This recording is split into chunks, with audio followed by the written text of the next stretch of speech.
Cet exercice demande une grande qualité sportive. Le vertige est interdit. Aujourd'hui, 12 élèves s'attaquent au fût d'une éolienne. La mission, en cas d'incendie dans une nacelle, évacuer les lieux le plus vite possible. Ces étudiants ont choisi une spécialité, la maintenance et la construction d'éoliennes. Ils seront appelés à travailler sur des champs éoliens qui sont souvent loin de leur base, donc ils doivent être capables d'être autonomes, d'avoir un esprit d'analyse et puis d'être capables d'assurer en permanence leur sécurité, la leur et de leurs collègues. Ici, on évacue par l'intérieur de l'éolienne. La descente est raide et on apprend à parler par gestes sous le regard de l'instructeur. Donc essaie de bien le faire tourner dos à l'échelle, voilà, parfait, vas-y, pause.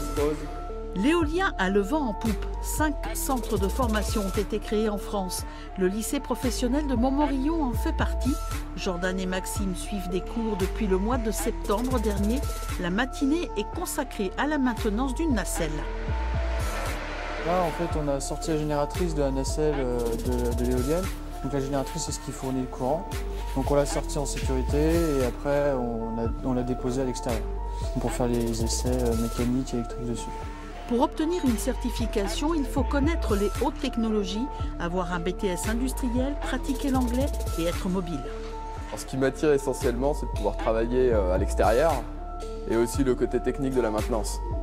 C'est vraiment très intéressant, c'est bien plus avancé que n'importe quelle usine qu'on va pouvoir travailler.